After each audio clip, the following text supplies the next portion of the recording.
दोस्तों, आज की कहानी का नाम है देहाती बना करोड़पति।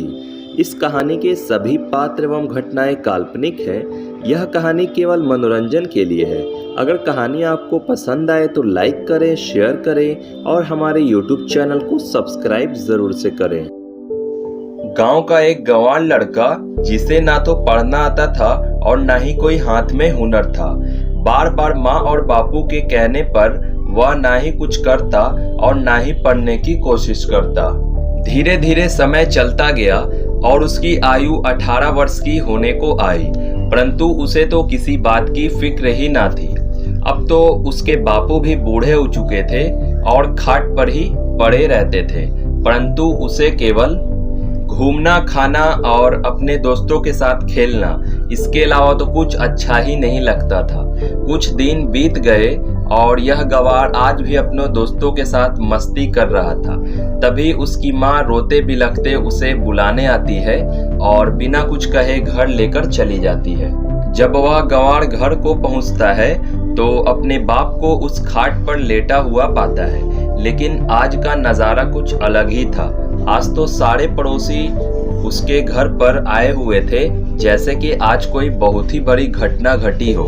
गंवार अभी भी नहीं समझा था। उसकी माँ उसे रोते हुए अपने बापू के पास ले जाती है और उसे रोते हुए बोलती है, बेटा अब बापू कभी नहीं आएंगे। बेटा चीख चीख कर रोने लगता है, मानो उसे अपनी निकम्मेपन का एहसास हो गया हो।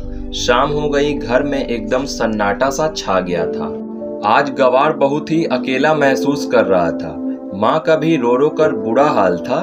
कुछ दिन बीत गए, सब लोग अपनी दिनचर्या में व्यस्त हो गए थे, लेकिन यह गंवार अब भी अपने दोस्तों के साथ घूमना, खेलना, सब कुछ को त्याग कर चुपचाप घर में ही बैठा था। आज गंवार सुबह सवेरे उठकर भगवान की पूजा करके अपनी माँ से कहता है, माँ मुझे आशीर्वाद दो। मैंने अपने बापू को तो खो दिया, लेकिन मैं अब तुम्हें नहीं खोना चाहता हूँ।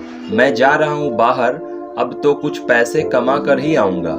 इतना बोलकर वह चला जाता है। माँ उसे रोकती है, लेकिन वह रोके नहीं रुकता। शायद वह अपने बाप के मौत की प्रायश्चित करना चाहता है, वह भी खुद को एक सफल इंसान बनाकर। गंवार मुंबई जैसे शहर में पहुंच तो गया, लेकिन उसे काम कहां से मिले? उसे तो कोई काम आती ही नहीं थी। एक दिन गंवार होटल में बैठकर चाय पी रहा था, तभी दो मजदूर आपस में बात कर रहे थे। गंवार ने उससे बात की तो उसे पता चला कि सामने वाली बिल्डिंग में सफाई कर्मचारी की जरूरत है।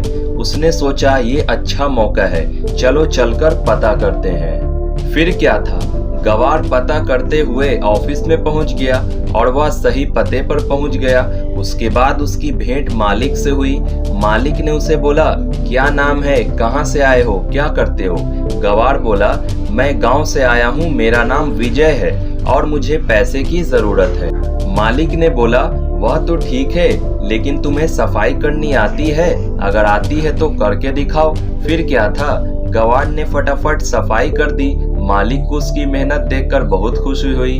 मालिक ने उसे 4000 रुपए प्रति माह पर रख लिया और बोला, कल से आना। विजय ऑफिस में आया और काम करने लगा, लेकिन मालिक ने उससे ईमेल आईडी की मांग की, क्योंकि वह किसी अनजान अपरिचित व्यक्ति को काम पर नहीं रखता था। विजय ने बोला, मेरे पास तो कोई ईमेल आईडी नाम की कोई चीज ही नहीं है। मालिक गुस्साते हुए बोला, तुम्हारे पास एक ईमेल आईडी भी नहीं है? जाओ ईमेल आईडी लेकर आना, वरना मत आना। विजय ने मालिक से काम पर रखने की बहुत गुहार लगाई, लेकिन मालिक ने एक ना सुनी।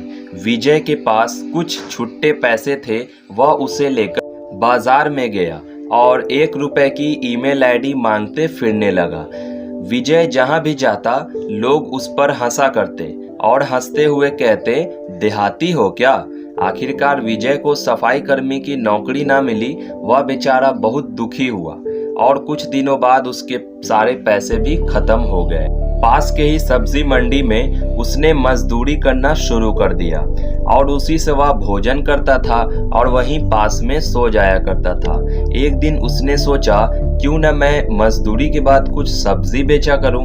उसने ऐसा ही किया। जो भी मजदूरी मिलती थी उसमें से कुछ भोजन करता और कुछ पैसे के सब्जियां खरीद कर पास वाले बिल्डिंग में जाता और लोगों को सब्जियां देता। लेकिन उससे विजय का कोई फायदा नहीं होता, क्योंकि वह सब्जी 20 रुपए में खरीदता और बेचने पर लोग बोलते कि 20 रुपए में तो नीचे ही मिल जाती है। विजय आज रात में सोया नहीं था। वह यह सोच रहा था कि पैसे कैसे कमाया जाए। उसके मन में एक बात थी जो उसे सोने नहीं दे रही थी। वह उठकर बैठा और अपने बापू को बहुत याद कर रहा था। सुबह हो जाती है। आज भी विजय मजदूरी करने के लिए तैयार है, लेकिन आज का दिन उसके लिए बहुत ही अलग होने वाला था।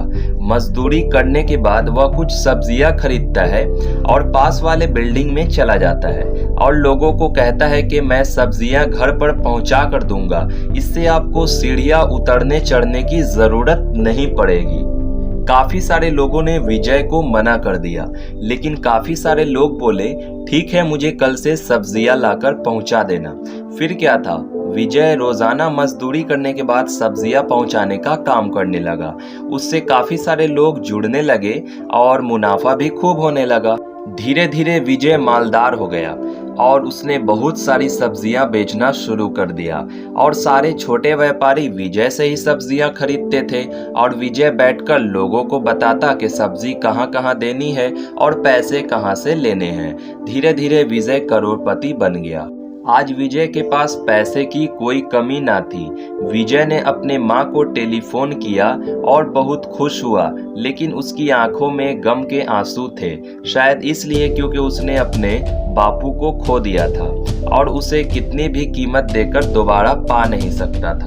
कुछ दिनों बाद विजय अपने गांव जाता है। उसकी माँ उससे बहुत खुश होती है और आशीर्वाद देती है। आज विजय उस घाट को देखकर अपने बाबू को एक बार फिर से बहुत याद कर रहा था, लेकिन अफसोस दोस्तों, विजय के बाबू अब कभी वापस नहीं आ सकते हैं। इसीलिए दोस्तों हम लोग को चाहिए कि समय रहते हम लोग पैसे कमाने लगे और अपने माता पिता को हम लोग क्या कर सकते हैं, अपने पैसों से उनका यहाँ देखभाल कर सकते हैं और उनको अच्छा खाना खिला सकते हैं, अच्छा कपड़ा पहना सकते हैं और अच्छे सुविधाओं को दे सकते हैं। इसीलिए दोस्तों हम लोगों को अपने जवानी को बर्बाद नहीं करना चाहिए, जैसा कि विजय ने किया।